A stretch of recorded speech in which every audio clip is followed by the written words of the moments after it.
Sir, आपका मेरे channel पे स्वागत है सर। कि किस प्रकार की प्रश्न पूछी गई थी गूगल में? प्रश्न मुझसे हॉबी से रिलेटेड पूछे गए। उसके बाद में बिहार में जो जहरीली शराब से क्यों डेथ हो रही है, क्या रीज़न है, ये इन सब चीज़ें पूछे गए। और उसके बाद में हिंदी से पूछे गए कविता संग्रह वगैरह, कुछ नए समकालीन जो कवि हैं उनके बारे में बताइए। और ओवरऑल जो क्वेश्चन का लेवल था वो शुरुआत में आसान था, बाद में मॉडरेट हो गया। सर, हॉबी से क्या पूछेगी? आपने हॉबी क्या थी? मैंने कुकिंग हॉबी रखा था, तो पूछा गया कि कुकिंग तो बहुत डिफ़िकल्ट काम है, मुझे बिल्कुल मज़ा नहीं आता है, आपको क्यों मज़ा आता है? एक साल से अगर कोई लगातार कुकिंग करे तो उसको तो कभी अच्छा नहीं लगा है, तो आपको अच्छा क्यों लगता है? फिर मैंने बताया, ये सारी चीज़ें थी। और कोई कुकिंग से रिलेटेड जो चैनल्स वगैरह हैं ये सब। मतलब कुकिंग से रिलेटेड कौन से चैनल? हाँ, क्या बोल रहे थे, इससे हिंदी लिटरेचर से हिंदी साहित्य? हाँ, हिंदी साहित्य से पूछा गया कि ऑप्शनल है। जैसे लास्ट टाइम मेरा सेम बोर्ड मिला था, तो लास्ट टाइम फिर जैसे मुस्कुराए थे वो लोग कि मैथ से मैं हिंदी में स्विच किया था, फिर इस बार भी वैसे ही मुस्कुराए लोग।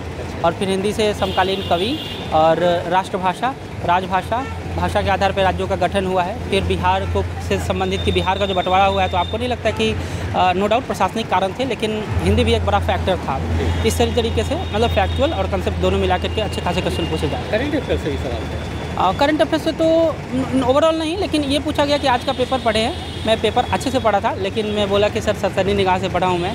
तो ये पुलिस में तो कोई सरसरी निगाह होता ही नहीं है, आप पढ़े हैं तो हाँ बताइए, नहीं तो ना बताइए। मैं बोला सर फ्रंट पेज पढ़ा हूँ। तो फिर पूछे कि पुलिस से रिलेटेड कोई न्यूज़ था क्या? मैंने याद करने की कोशिश की, याद नहीं आया। फिर उन्होंने शराब से संबंधित बोला, क्योंकि वो पुलिस से रिलेटेड डायरेक्टली न्यूज़ नहीं है। तो फिर कि शराब से मौत हुई है, हम बोले हाँ सर यहाँ हुई है। और पूछे कितनी हुई है, मैं बताया इतनी। तो क्यों होती है, मिथेनॉल का कंपोनेंट वगैरह, ये सब चीज़ें पूछी गई। और सर कोई मतलब नेशनल इंटरनेशनल हो गई? हाँ, बस ये इसी को लंबा करके 3-4 मिनट तक, मतलब मेरे से क्वेश्चन की डाइवर्सिटी अधिक थी और थोड़े देर पे क्वेश्चन बदले नहीं जा रहे थे, जबकि एक क्वेश्चन एक बेस बना करके और 7-8 क्वेश्चन पूछे जा रहे थे।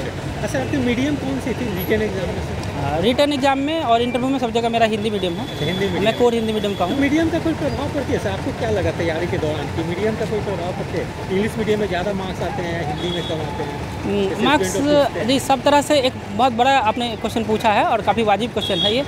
मैं कहूँगा कि अगर एक शब्द में तो प्रभाव पड़ते हैं, तो हाँ पड़ते हैं। पहला कि आप जब पढ़ते हैं ना, तो आपको कीवर्ड लिखने में परेशानी होती है इंग्लिश वाले में। अस्वीकार आप तुलनात्मक रूप से कम तेज़ लिख पाते हैं। आपको शुद्ध और स्पष्ट लिखना होता है कंपेयर टू इंग्लिश मीडियम में। आपको खड़ी पाई खींचना पड़ता है, तो आपकी स्पीड 10-20% कम होगी, पहली बात। हाँ, और चेक करने के स्तर पे तो मुझे नहीं लगता कि उतनी भेदभाव होती है, वो टॉलरेबल है। उसको लिखने में समय थोड़ी सी ज़्यादा जाती है। हाँ, वो लिपि की वजह से ऐसा होता है कि आपको स्वच्छ लिखना होगा कंपेयर टू इंग्लिश मीडियम। आप कर्सिव नहीं लिख सकते हैं और कीवर्ड लिखेंगे, आप डेटा लिखेंगे, आपको समय अधिक लगेगा। अच्छा सर, मेंस की बात करें तो सर पेपर सेकेंड में पॉलिटी में डायनेमिक क्वेश्चन आते हैं, उसकी तैयारी कैसे करेंगे?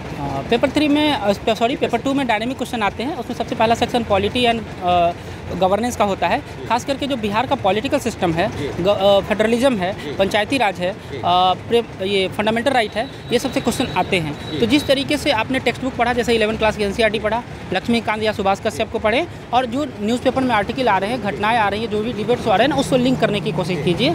ऐसे करके करेंगे। तो दूसरा इकोनॉमी है, तो इकोनॉमी एंड ज्योग्राफी का तो पहले इकोनॉमी से क्वेश्चन आते थे, इस बार ज्योग्राफी से क्वेश्चन आ गए हैं। और सारे क्वेश्चन लगभग आपको इंडियन इकोनॉमी जो 11th क्लास की ज्योग्राफी है वहाँ से टैकल होने वाले थे। उसमें ऐड ऑन करिए वेबसाइट से, रेफरेंस बुक से, या फिर जो भी टीचर से पढ़ रहे हैं वहाँ से।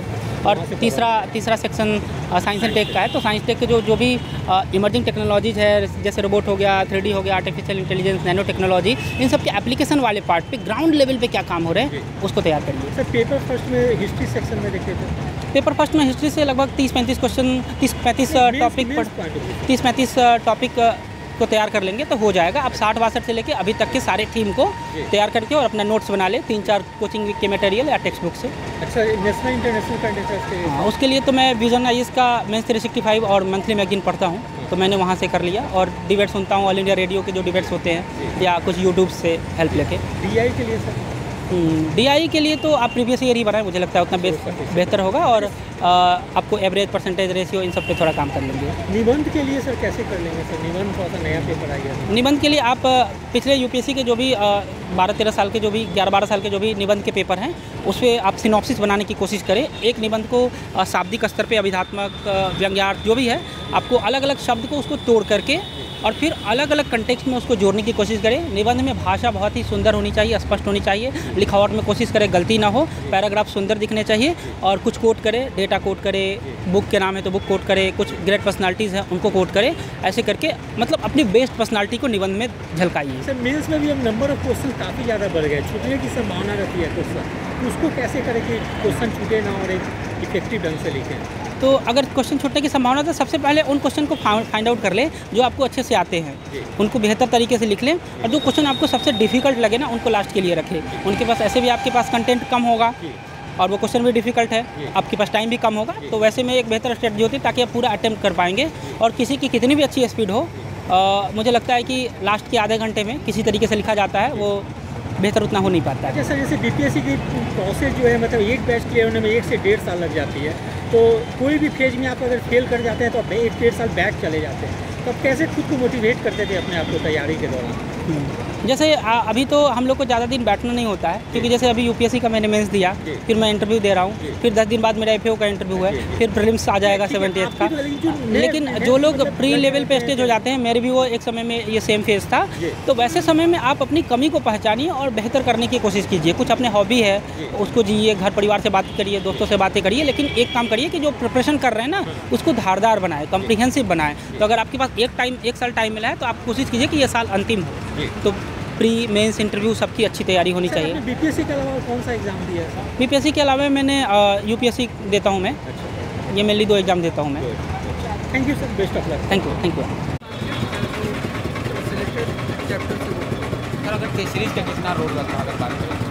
एक्चुअली मैं प्रीलिम्स के लिए मैं टेस्ट सीरीज से ज़्यादा प्रेफर करता हूँ PYQ। मैं उसको 10 से 15 बार रट जाता हूँ। थोड़ा सा हम जानना चाहेंगे टेस्ट सीरीज, अगर कुछ मार्केट में बहुत सारी चीज़ें हैं तो आप टेस्ट सीरीज कुछ बताना चाहेंगे टेलीग्राम चैनल या यूट्यूब चैनल या ऑफलाइन कौन सी टेस्ट सीरीज बेस्ट है? टेस्ट सीरीज का मुझे उतनी जानकारी, लेकिन IAS वैली का टेस्ट सीरीज आप दे सकते हैं, अच्छा रहता है जी, मैं फॉलो करूँगा। सर प्री के बाद मेंस का एग्जाम होता है, तो मेंस के लिए किस तरीके से अपने आप को थोड़ा उसको बताइए, किस तरीके से स्टूडेंट GS1 GS2 की मतलब पेपर वाइज नोट्स बनाए और क्या मेंस के लिए एक बेहतरीन स्ट्रेटजी कैसे होनी चाहिए? मेंस के लिए सबसे पहले PYQ पूरा कर ले। PYQ मतलब जो स्टैटिक क्वेश्चंस पूछ चुके हैं उन पे आपके बने बनाए नोट्स होने चाहिए।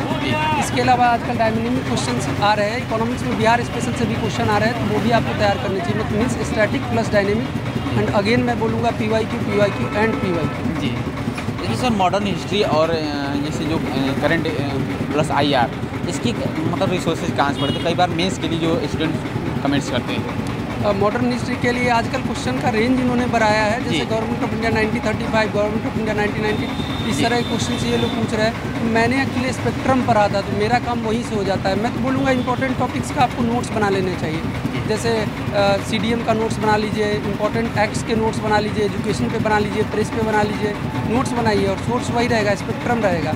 या फिर अच्छा नोट्स आपके पास कहीं उपलब्ध हो तो आप वहाँ से भी कर सकते। मैं स्पेक्ट्रम से किया था मैंने, इसलिए मैं बता दूँ।